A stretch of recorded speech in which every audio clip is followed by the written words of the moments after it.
Growing up, I see her and my papa cook in the kitchen. We would hang out every time I'm cooking, would be there. Siyempre is my youngest. I would love him to be around me all the time. I'm a very introverted kid, so you'd always see me na nakakandong ako kay mama.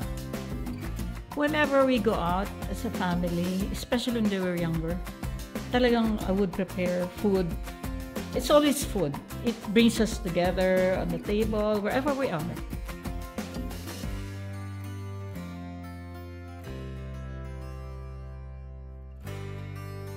Are we gonna battle in the kitchen again? No, not this time because I missed you.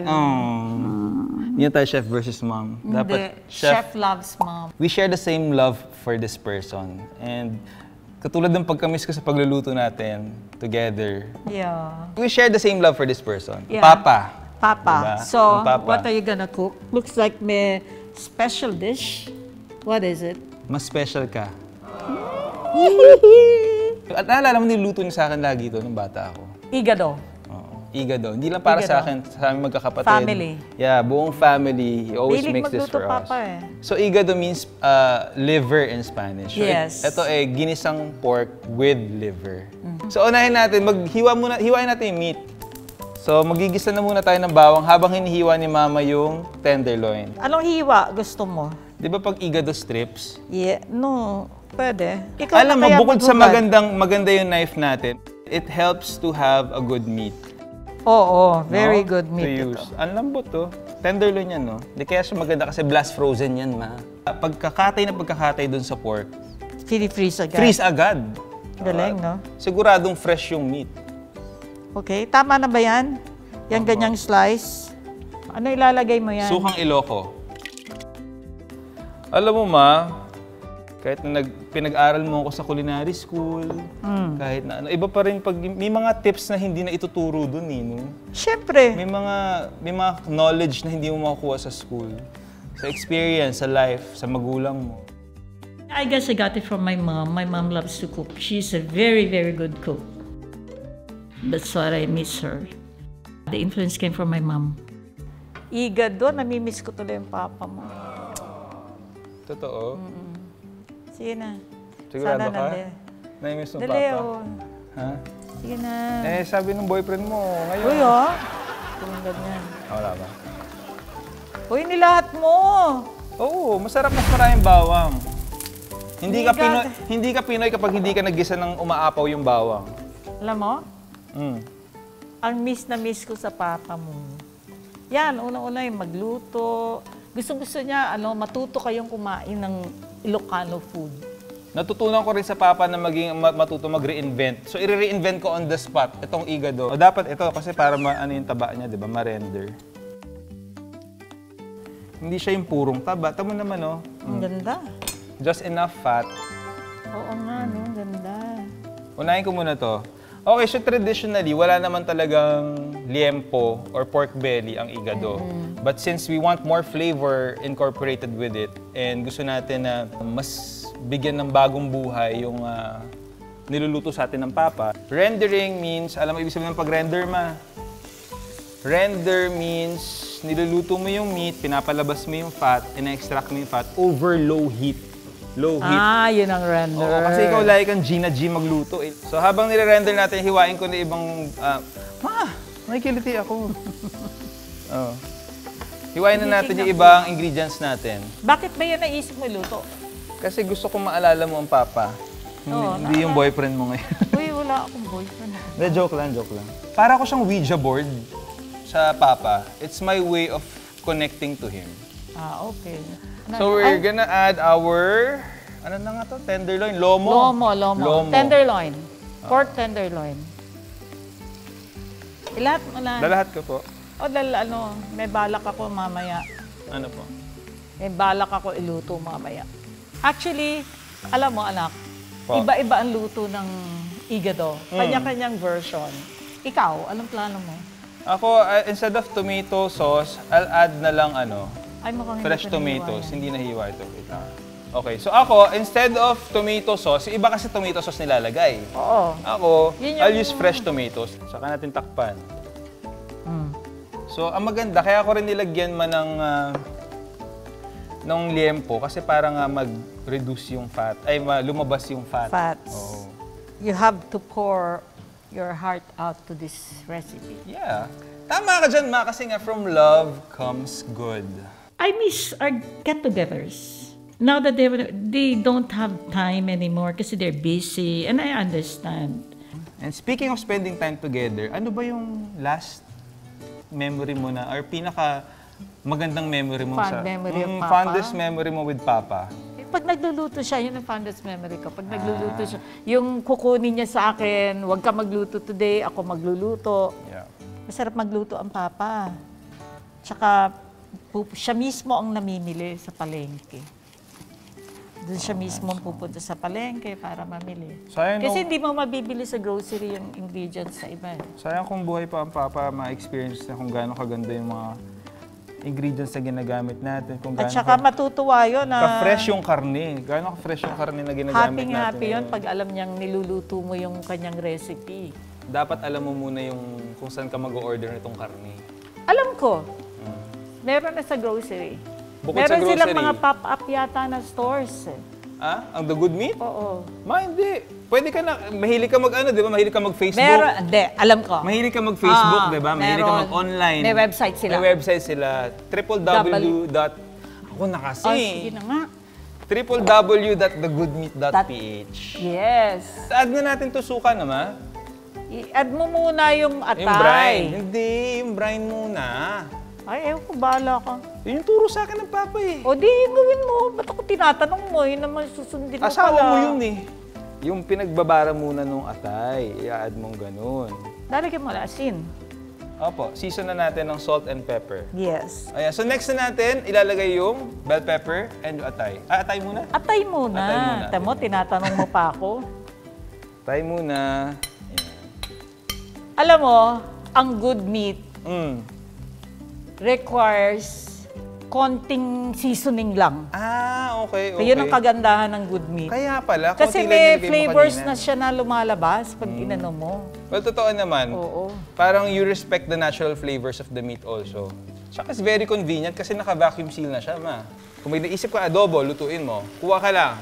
Ito, liempo gagamitin mo, nakahiwalay na At for you. saka vacuum sealed siya. So next, we add our green peas and bell pepper.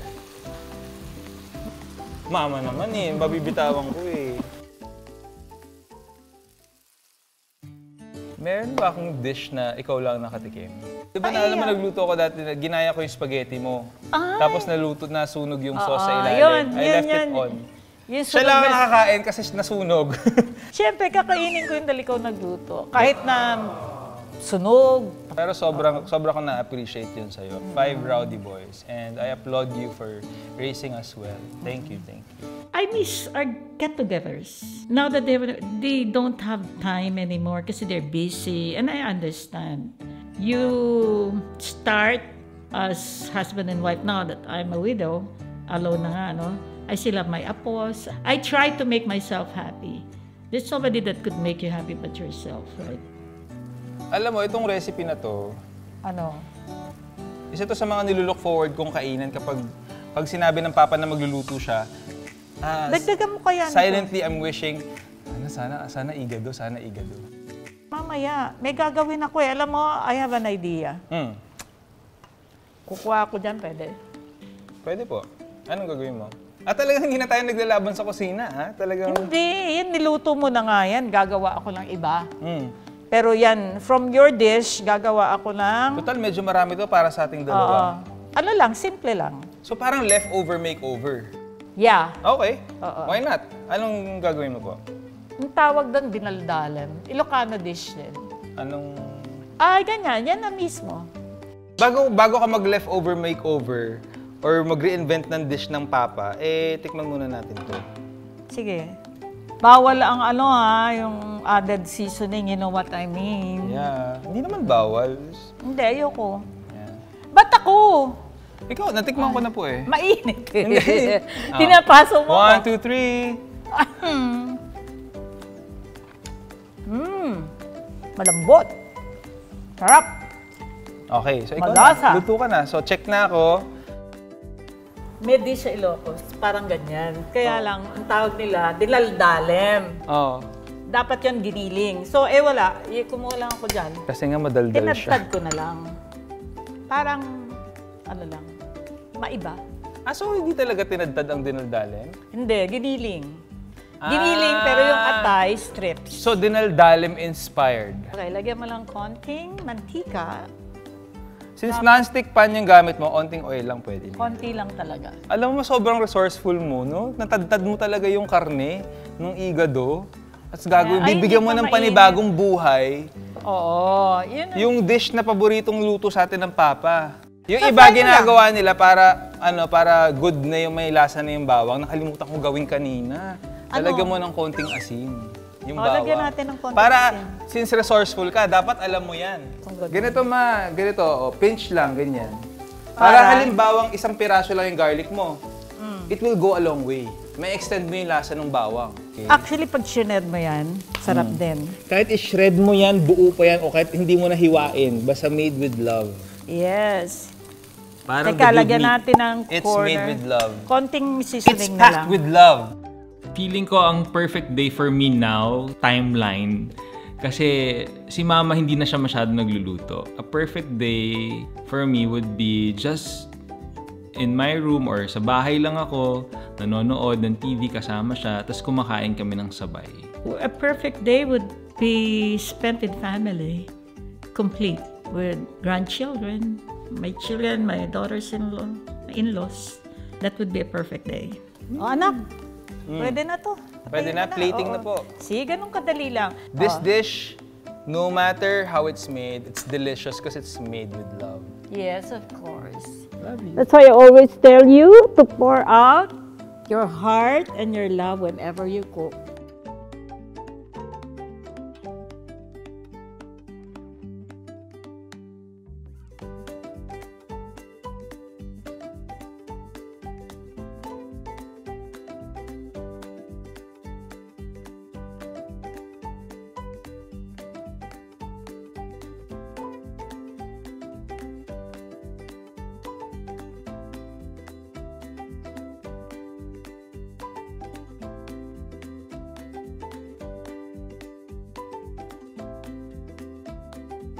So, which dish would we try first? Ito muna, igado, kasi we made Ito this. muna, dahil yan yung main recipe Yes, we natin. made this for our love for Papa. Ano, tikman natin kung katulad to ng Dali, cheers. recipe ng Papa.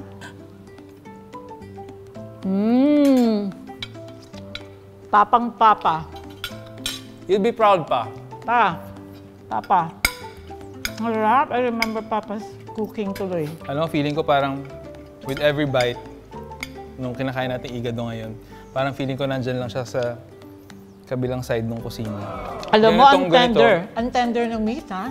Alam mo, kung i-rate ko to, kung gaano siya kalapit dun sa pagkaluto ng Papa, siguro lasa-wise nahuli ko eh. Nakuha mo. Nakuha ko. Pero iba kasi yung pag siya'y nagluto, pag alam mong siya'y nagluto, yun hindi ko naman mapapantayan na yun.